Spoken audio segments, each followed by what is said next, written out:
talking about Hargeisa, all over Somaliland. When we are educated, when we are well brought up, we will go back to our city and our homeland, and we will live there. And when we,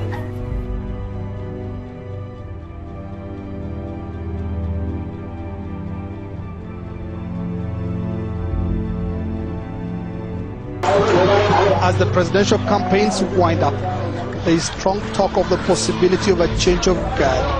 No mean feat for this state. President Kahin says he will have no regrets if he loses the elections. I believe I've made a sacrifice for this country to the continuity of the system, and also doing another security, empowering the security, training the security people in neighboring countries, so that the standard of our security will get up.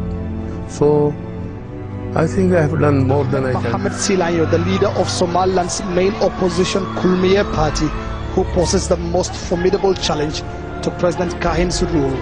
Having lost out by a mere 80 votes in the last presidential elections, Silayo feels it now the time to claim the top post, with his the loudest voice calling for change.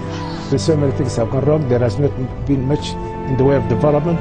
There has not been much in the way of strengthening relations with the international community, and so many other things, and all the different needs of the nation. The Party for Justice and Social Welfare, or it, the country's second largest opposition party, has also been attracting a huge vision of Islam, of every Muslim leader, to protect Islam.